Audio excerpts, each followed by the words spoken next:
Happy day. I hope that this video, podcast, and wherever you're tuning in finds you really well today.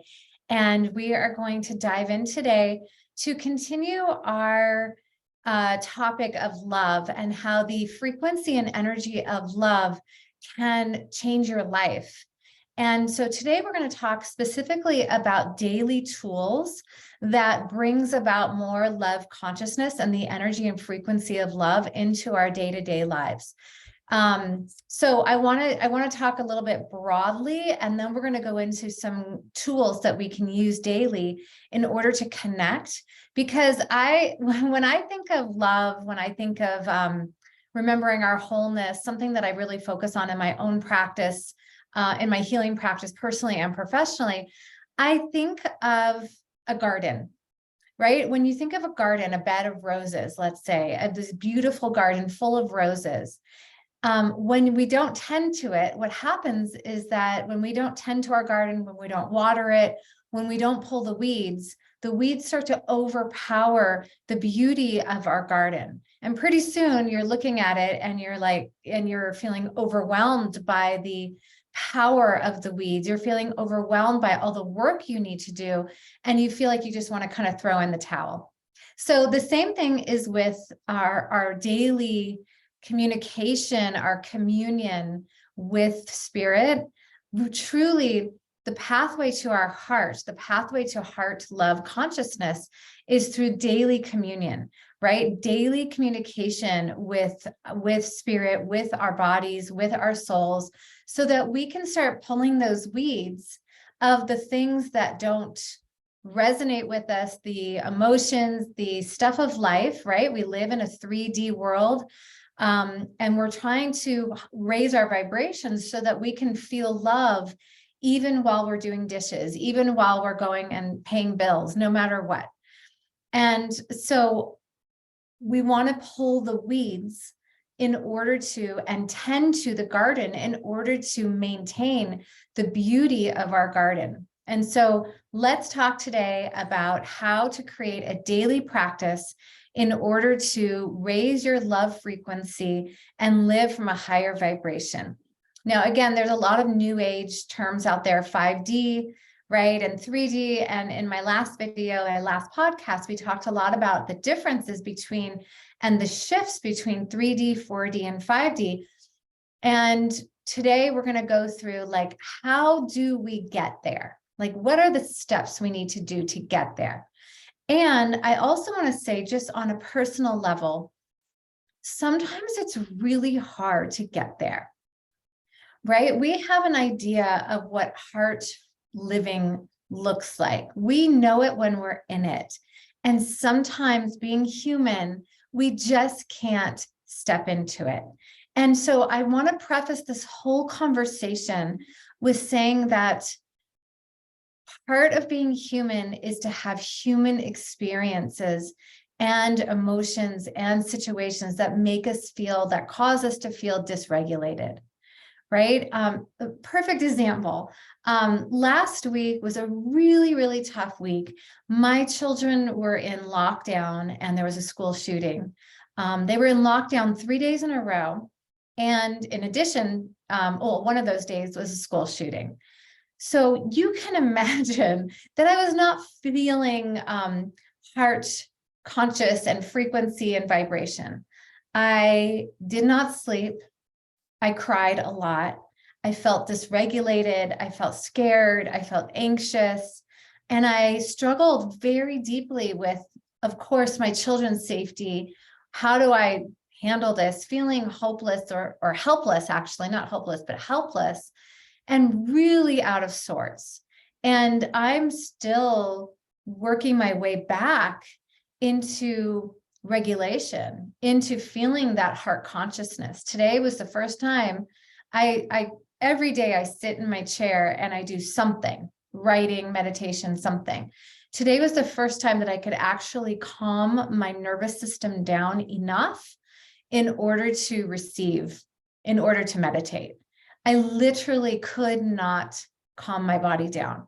So I just want to preface this whole conversation with saying that sometimes there are external or internal circumstances that cause us to feel very dysregulated, that interrupt our nervous system so that we feel it's like a computer that becomes dysregulated and discombobulated, and you can't quite get back into that flow.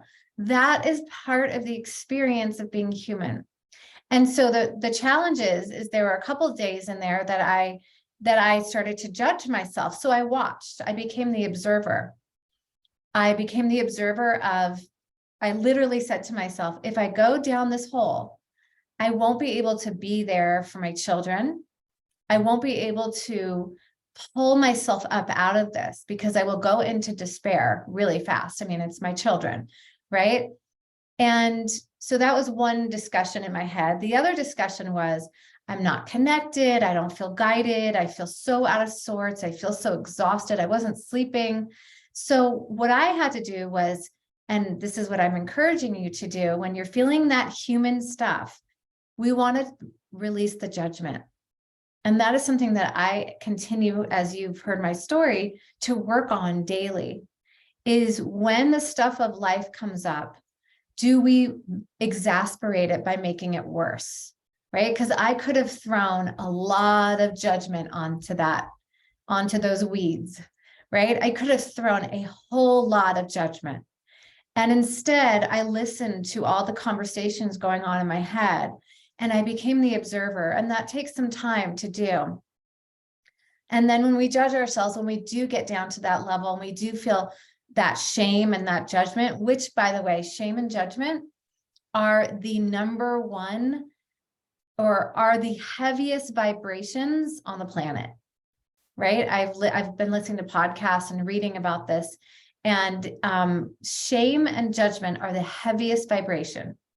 So if you have a pattern of getting discombobulated and then feeling dysregulated and then judging yourself for it and then feeling shame for it, these are spirals that we want to break up so that we can get back into regulation faster, right? So we're all going to be dysregulated for whatever reason at some point. And the key is, can I use my tools that I have set up daily so that I can get back into regulation?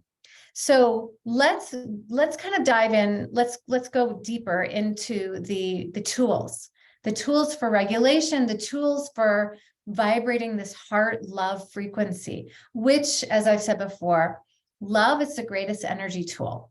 We go to healers, you may come to me, you go to many healers, psychics, mediums, intuitives, and really the energy of love that flows within your own body, that channel, that river that flows within your body, needs to be activated in order for energy healings to start to sink in.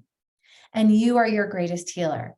And so when we open ourselves to love, even when we're pulling those weeds, even when we feel dysregulated, we are tapping in to the wholeness and our true DNA blueprint that calls us into daily connection with ourselves and spirit. There is a river, a channel of light that runs through you that is calling you to a higher frequency.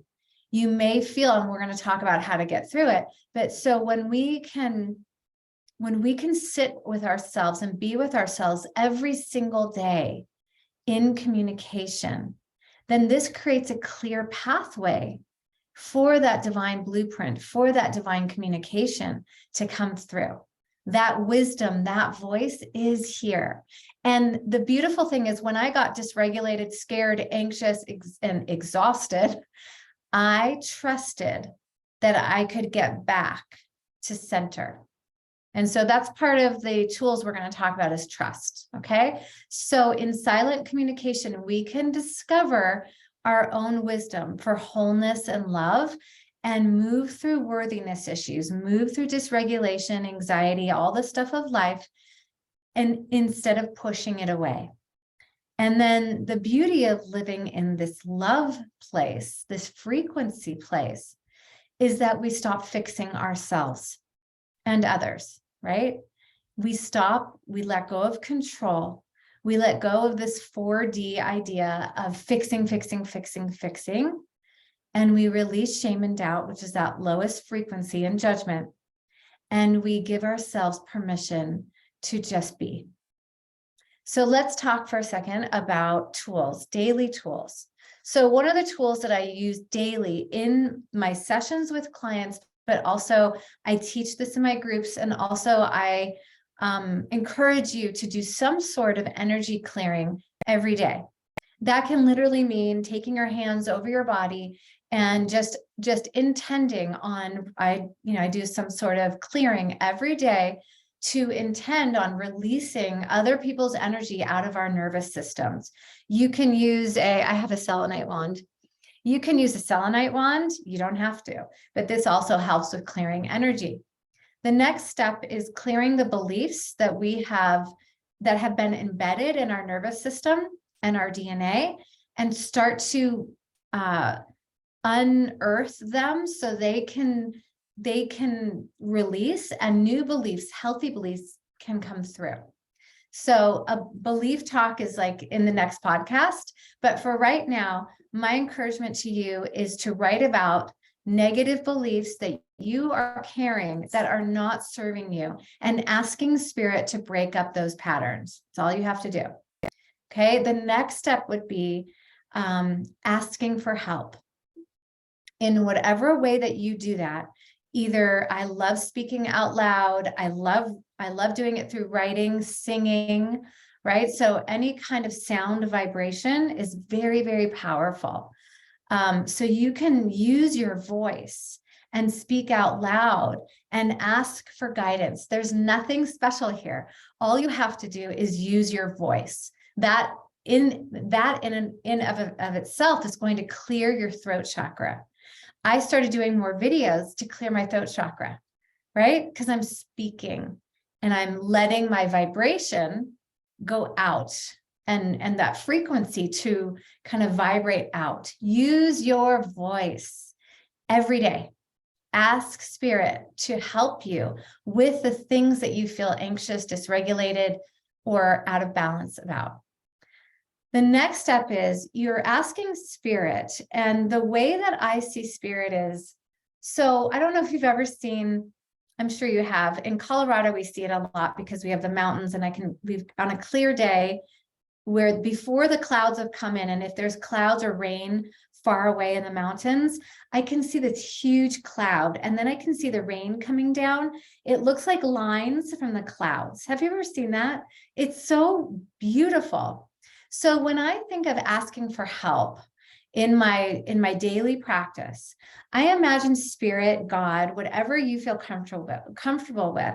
I imagine spirit as this beautiful, fluffy cloud, right? And then God's helpers, spirit's helpers, are those lines that are coming down onto the earth to help the humans, right? And so that's just my visualization, and it really works for me. So who are those helpers? So spirit is number one through everything. And then I get like a support team, right? So we have spirit as your major support. And then I don't know about you, but I'd like more support, daily resourced, feeling supported. And so I invite spirit's angels, my divine communication guides, any guides you want, really, your loved ones, your wise and well ancestors. I call them the ancient ones. You can invite the council. The council is a team of guides that are here for you specifically from birth to death.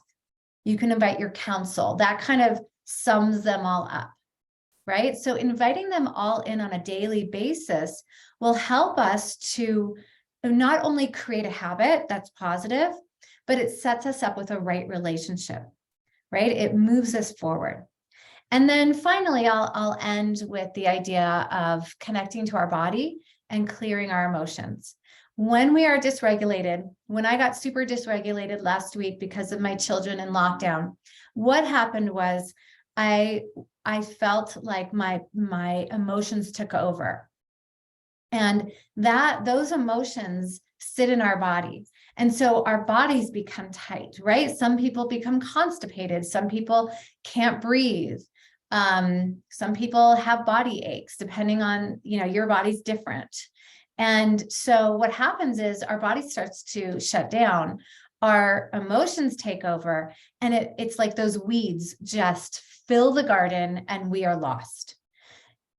Bit by bit, don't give up and sit with those emotions, write about them, speak out loud, clear them in any way that you can in order to open the channels and clear the vessel so that you become once again, you always are, but so that your channel opens up again and you feel that love vibrating, that frequency moving through your body. And the more you practice, right? Now, the last thing I'll say is it all takes practice. The more you practice, the quicker we bounce back. It doesn't mean that you're not going to slip. You're going to have days when you feel out of sorts. But the more you trust, the more you practice, the more you, what I call rooting down, right? Rooting down into those weeds, rooting down, then we can rise up and reconnect. We're never left alone. We just feel alone. We just believe we are alone.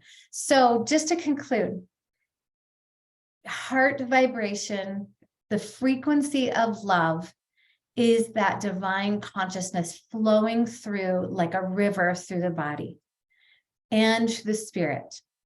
So when we tap into that heart consciousness, we have our very own energy healing system already set up for you. That is true empowerment.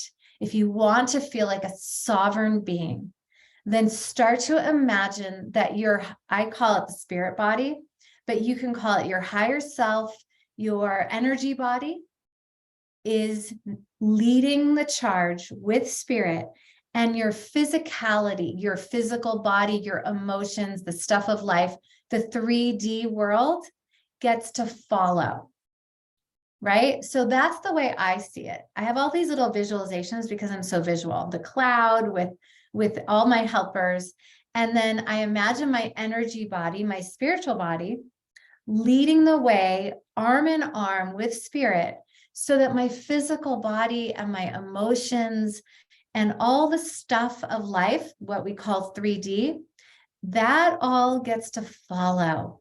Because if she's in charge over here, if the 3D physical body emotions are in charge, we are going to be dysregulated more than we're going to be regulated. So let the spirit body lead, and then let the physical body rest inside the spirit body. And that is truly heart consciousness. So I hope that I'd love to hear from you. I hope that this helped you understand how to find daily tools to reconnect, to remember that spirit is always here, and to raise our heart frequency. Have a beautiful, beautiful day. Bye, everyone.